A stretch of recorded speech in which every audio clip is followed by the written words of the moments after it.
Hey guys, Zomfox here, and today we are going to be doing the Week 3 USFL review for this week. Well, this week was a really good week.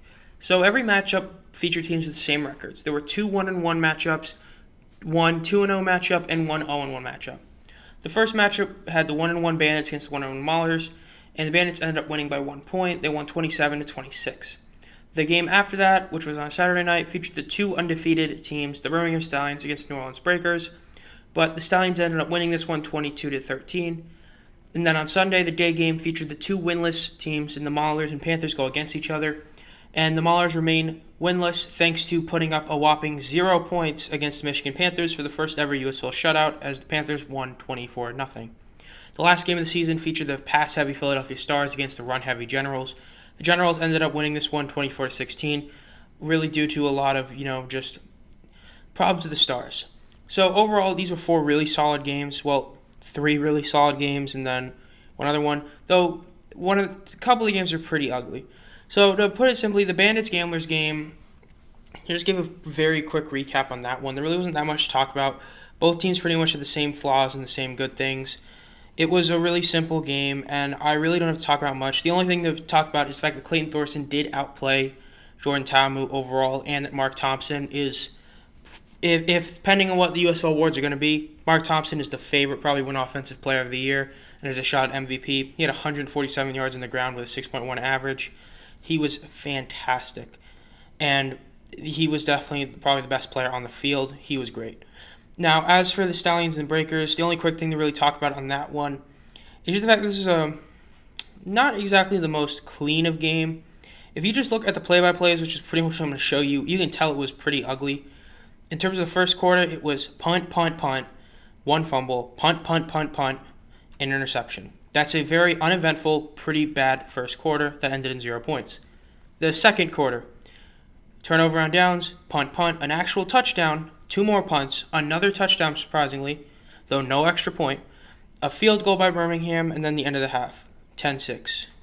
Then the third quarter had one full 8-minute and 50-second drive that ended in a touchdown.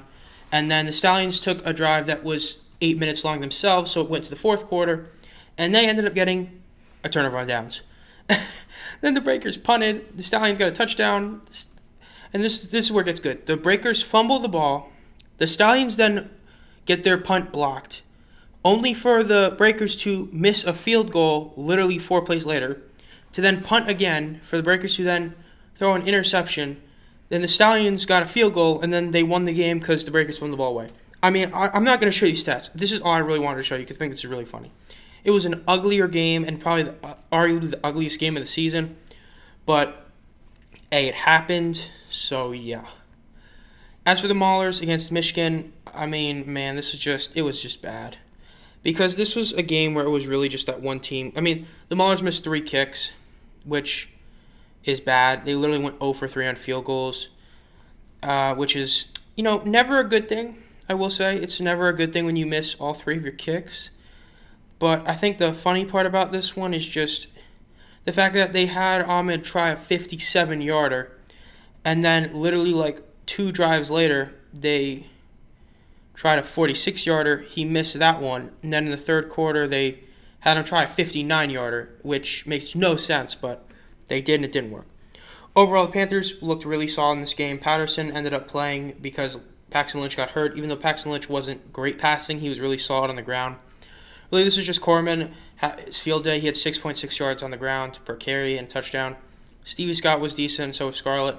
Overall, the running game of the Panthers was really good. They had 244 yards, as you can see, and their longest was 64 yards, so they definitely were doing great. That's pretty much all that needs to be said. I mean, the Maulers literally didn't even make a ton of bad mistakes from missed kicks. It's just that the Panthers' defense is the best defense in the league, and there's really nothing to be upset about. I mean, the Maulers were pretty much viewed by most people as the worst team, and they had to go against a team that's defense was just insane, and they ended up losing. Last game of the season featured the New Jersey Generals and Stars. This game was a bunch of missed field goals, and I mean a bunch. So the Generals kicker, good old Nick Rose, went 1 for 3 on field goals and 3 for 3 on extra points. So not awesome, but not horrid. As for Mangle, who was both the punter and kicker for the Stars, he went 1 for 3 on field goals and 1 for 2 on extra points. Pretty bad. Overall, the important thing to note is Brian Scott did get hurt after playing very, very well in the first half when he was healthy. As you can see, he went 9 for 13 on almost 70 completion percentage for 84 yards with a touchdown with a 112 rating. That's insane. Case Cookus wasn't terrible. He was actually really good, just slightly worse with a 103 rating with 1 touchdown, but averaged more in 7.3 yards. Had 146 total yards and 65 completion percentage on 13 completions on 20 attempts. As for the Generals, Luis Perez didn't play a ton. He was just kind of there, as you can see by his passing stats, 8 for 15, 53%. DeAndre Johnson was 6 for 8 for 75 completion percentage and 130 yards. But really it comes down to the difference of just the totals in rushing. That's all that needs to be shown. The total rushing yards the Stars had was 31 on 10 attempts. 3.1 average. That's not horrid. That's bad, but not horrid. The Generals averaged 5.8 yards a carry through the whole game. That's insane. They had 269 rushing yards. That's actually obscene. The fact that they were able to have that many rushing yards a game is just obscene. The team is just, they're so good on the ground. That's really what it is. They are so good running the ball because when they have DeAndre Johnson in there and then you have Darius Victor and Williams, you can literally just run in any way you want and you can use any guy to run and it just makes your team insanely good. They really are just an insanely good team and running the ball.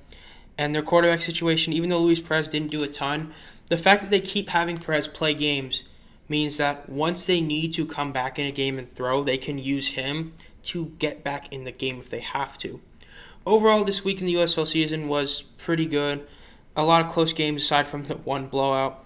Next week's going to be a lot of just telling games, I guess. I mean, it's just going to be a bunch of games to just kind of see who's going to get in the lead of the division and stuff like that.